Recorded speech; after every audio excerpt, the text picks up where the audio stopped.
Hello and welcome to, Renaissance in Parallel. My name is Jacqueline. and I'm Krista.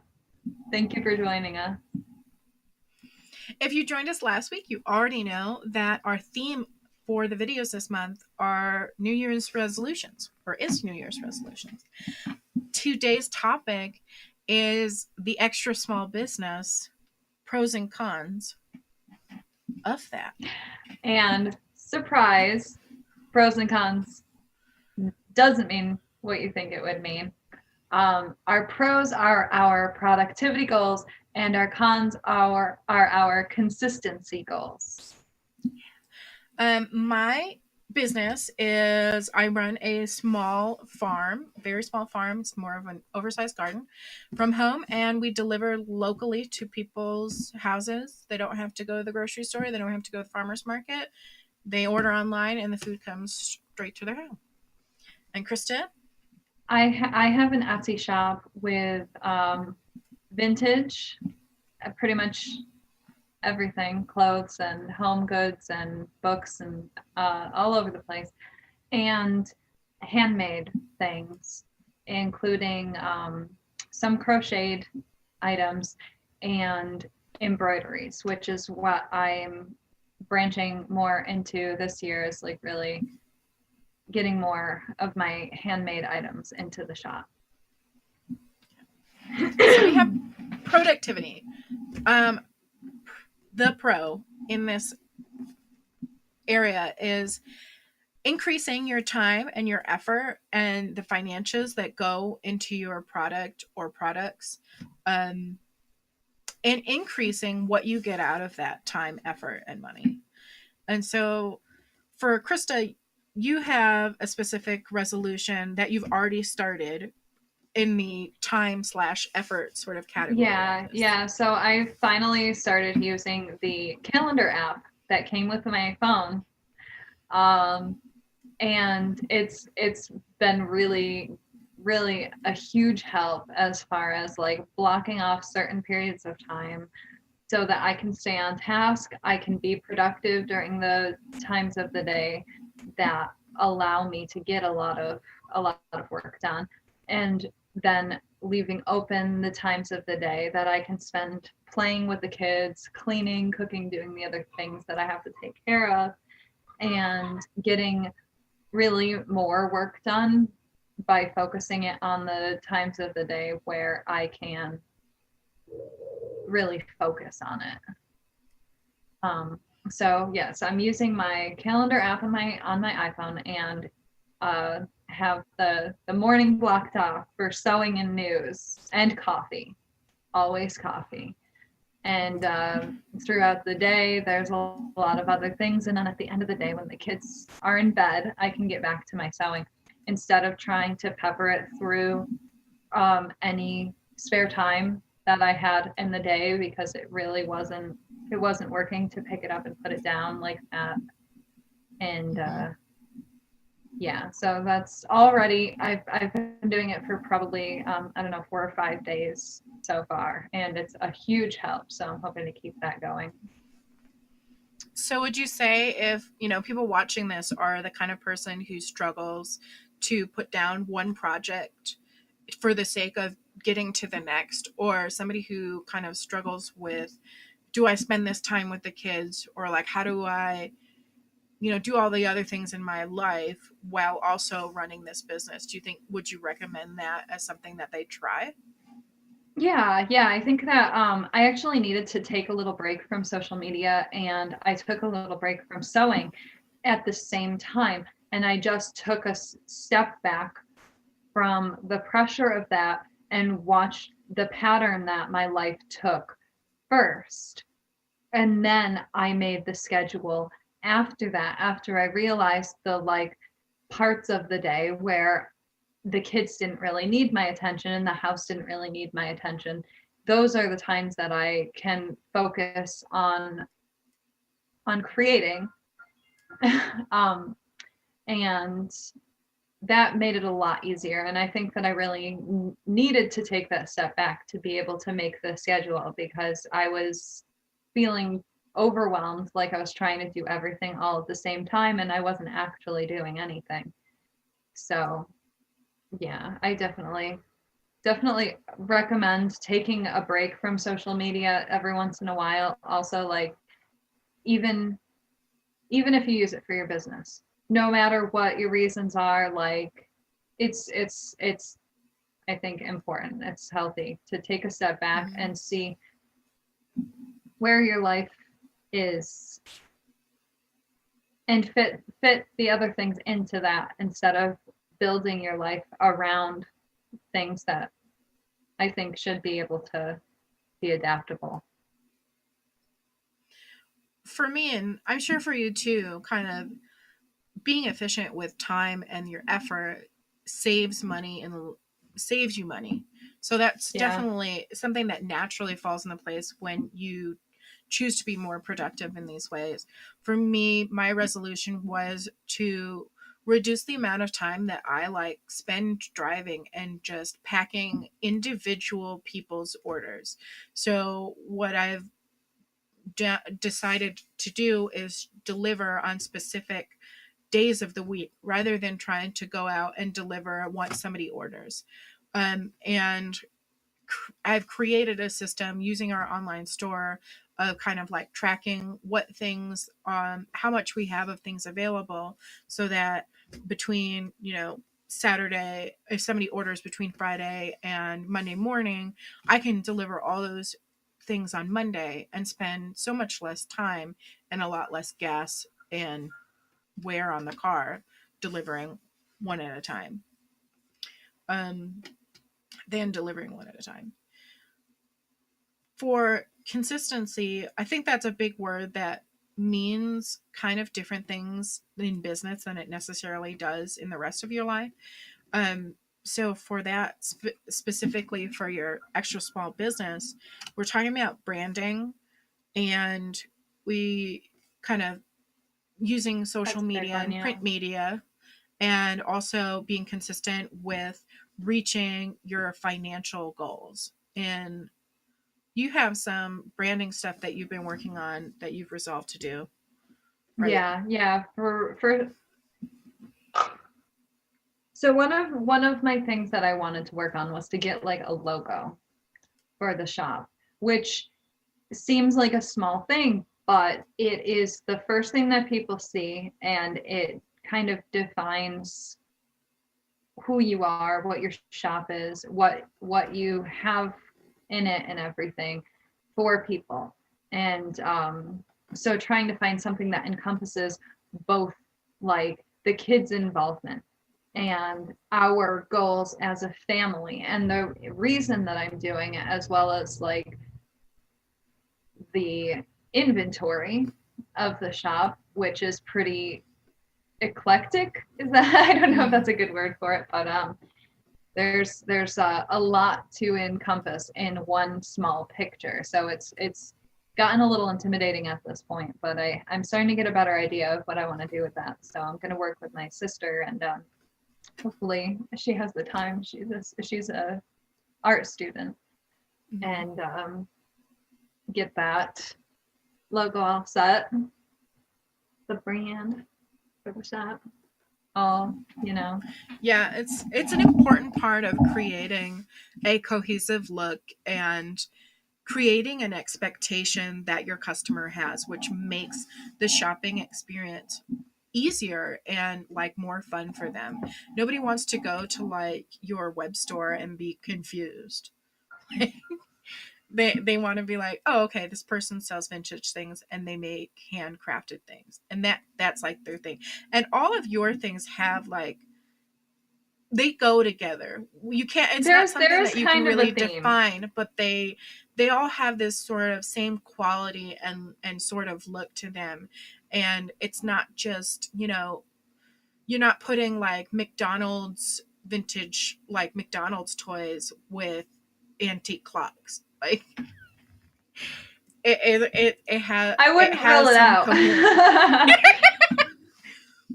But that logo translates over to kind of all the media uses. You can put it on your Instagram, your Facebook, you can put it on your business cards and your web store and your website.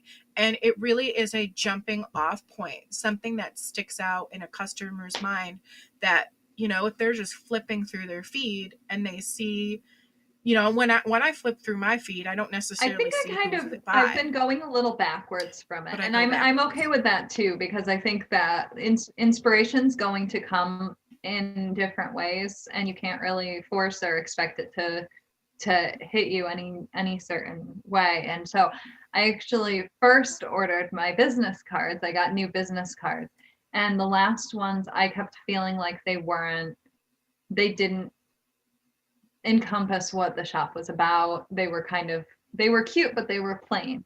And so I recently ordered new business cards. And when I saw them and when I was making them, I got that glowing, like that joyful feeling, like I was on the right track. I know it's kind of silly, but No, and I was just thinking of the spark of joy. yeah, yeah, but no, that's, yeah. And and then I found bags, shipping bags, and frankly, they were um, like the second I saw them, they went along with the color scheme and they fit so perfectly, and I like it. I'm a big like review person, and like I usually, am I'm not a risk taker, I guess. And I have had a couple of bad purchases with the poly bags and stuff like that in the past. So I was like, it really like probably they're perfect. They ended up being perfect, but I'm like sitting there waiting for them to arrive, like, oh, I hope that they're exactly what I need, because they're exactly what I need. And they're the kind of like the style and the brand and the direction that we're kind of going and the changes that we're going to be making, it's kind of starting to feel like the pieces are falling into place, Mm. which is nice. So I feel like I'm finally ready to like settle on a logo, and that's pretty exciting. One of those like pieces is using media to drive traffic to your web store. Yeah. If you have a web-based business, or even if you have a physical location, you can use Facebook and all the other ways to drive traffic. You can use your business card to drive traffic if you put the website on it or whatever. For me, I've been doing a relaunch essentially of our website, our web store, and our Facebook. I literally took the Facebook page down and then redid it. Um, and part of my resolution for like one of my business goals for the year is to post on Facebook every day, because the logarithm of Facebook makes your posts more visible to people in their feed if you post every day. And the more popular your page is, the more popular your post is, the more frequently you post, the more that Facebook shows it to people. And people And also like know what to expect too, which is huge, because like I've been following people before who like will post 10 times in one day. And I hit that unfollow button so fast yeah, but because once a it's day is really overwhelming. great. Yeah. So some it may seem intimidating, but if you do have an extra small business, posting on Facebook or Instagram or whatever is your choice. Um, Daily is not that hard. You can basically save drafts on Instagram, and on Facebook you can schedule, and this is what I do is I take an hour or two once a week and schedule all of them for the whole week, and then bam, they come out by themselves. um and lastly, in the consistency category, is having a reasonable financial goal and like sticking to it, letting that be your drive, making sure that Reasonable kind is of, the biggest yeah, part of that. yeah, yeah, something that is attainable, that may be a stretch, but is not like, for me, setting a goal of like making or for anyone, is if you made $400 last year, your goal shouldn't be at $10,000 the next year. Like, No, but you also don't want to make it too vague and be like, I want to make mm-hmm. more money than I did last year. Yeah, because then if you just go 1 cent over, oh, you did it. Yeah. But something that where you can be like, okay, are the steps that I'm making, are these consistent things that I'm doing actually pushing me towards that financial goal? Do you have a specific like goal in mind for this year, or you don't have to share? I have a specific dollar amount. I don't want to disclose it because it's personal. It is, but personal. I want to make enough to pay off my student loans. So I want to accumulatively throughout the year make as much as I'm paying in student loans throughout the year in profit.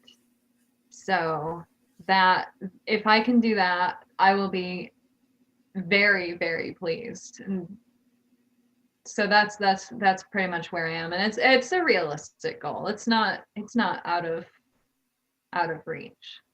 Mm-hmm. I want to. My goal is close to twice what it was last year, but it's not like I'm going from 5,000 to 10,000, which is a lot. You know, my husband has a job that is the primary support so that I can work on this business, which is in its early stages, that maybe someday he can quit his job to do. But that's not, you know, something that we think is right over the horizon. It's, you know, further off. But you having like a specific reason kind of made me think about like I want to get enough money that we can take a vacation in November. Oh. So because there's somewhere we really want to go, but at this point it doesn't necessarily look like we will be able to. Yeah, I have school guilt because like a lot of other people, I have schooling in something that I am not currently using. So it's just it kind of feels like it's sitting on my shoulder. Yeah, I don't. I have a hairdressing license in another state that doesn't carry over into this state. So it's absolutely it's nothing. It's literally nothing right now. It's just like yeah. All right. Let's move on to let's move on just a little bit and not get too down on our previous goals that did not, you know, make something in the end. That's true. I don't regret anything I did. Briefly fun while it lasted. Yeah. So now everybody knows that the redefined pros and cons of an extra small business, productivity, and consistency. Let's talk a little bit about flexibility, because that is something that every single business needs, every business person needs to grow or even to just survive. We have kind of 3 things that I feel really sum up the flexibility. It's about making changes based on like feedback and what works and what the customers needed. It's kind of like supplying what the customer demands. And another thing is just trying new ideas that you come up with yourself, not being too afraid to take a chance on a new product or creating a sale that you think, oh, maybe that's not going to be great, or if you're in a store trying a new method of merchandising, like being willing to make mistakes. Yeah, be willing to take a chance on something new take that chances. Might seem make a little mistakes. wild. Get messy, Miss Frizzle. Great show. And lastly, in flexibility, you can't be so flexible to the point where you sell out the like branding, lose your integrity. Breaking. Yeah. You want to be like, I don't know, an eraser and not the pencil. That's not a good example, but whatever.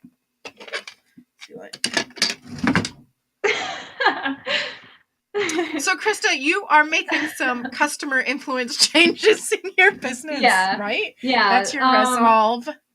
Well, yeah, the nature of what I do with the embroideries and everything, like, they're not really accessible to a lot of people currently. So I'm working on making like smaller embroideries, smaller projects that aren't so time intensive.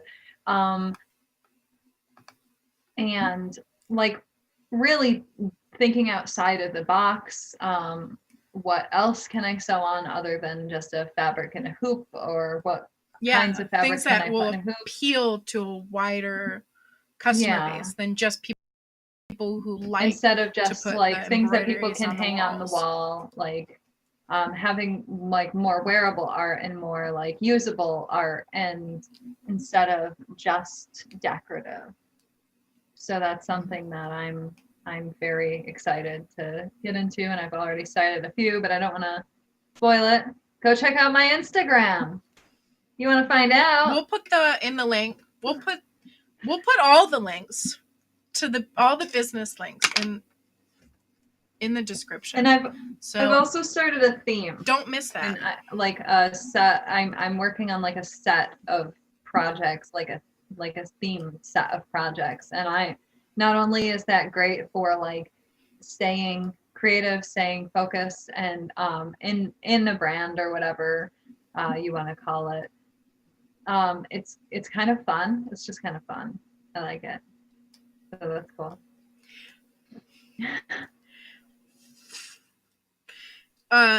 New ideas, being flexible and trying new ideas. I'm trying a new product that I'm hoping to launch. My goal is to launch it the week of Valentine's Day, so whatever that Monday is.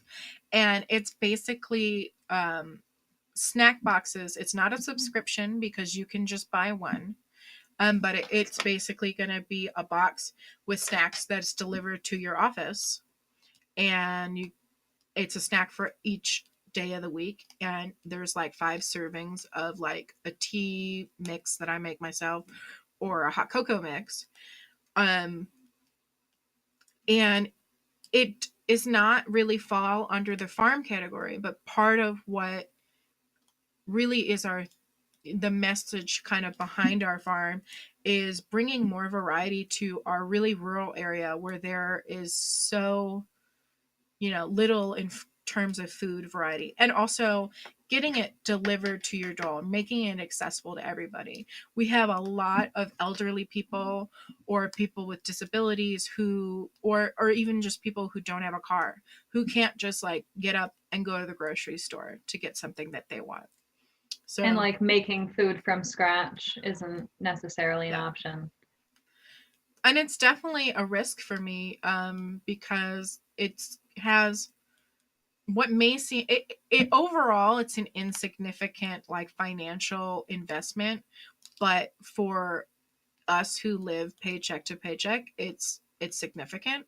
So if it fails, well, then we're out at the upcoming cost. But I'm going to learn a lot of stuff regardless of whether it is financially successful.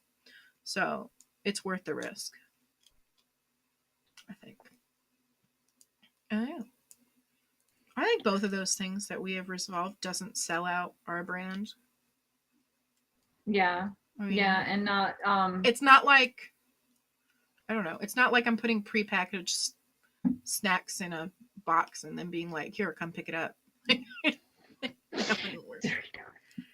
How can I not? I don't No one would buy it either. But anyway. know. So, all right. So we've got our three things: productivity, pros and cons, productivity, consistency, and the flexibility within your business. And you all, I'm sure if you have a small business, you've got some resolutions for it. You've got business goals for this year. Let us know in the comments what those are. if you like this, press Yeah. the like button below and comment. Tell us what's going on. Subscribe and or If you want. if you want, no pressure. Hit that notification Yeah. bell. All right. And join us next week, if you would, at 3 p.m. Eastern, 12 p.m. Pacific on Fridays for our next video. Again, the theme for this month is New Year's resolutions, and we'll have a different topic. We're not going to tell you what it is. You have to What just is show it? up Ooh, and watch the or you can video. just watch the last video and get an idea. Yeah. All right. They don't know which one of those things it is. So join us next week at those times for the next Renaissance in Parallel. Thanks for joining Bye. us. Bye.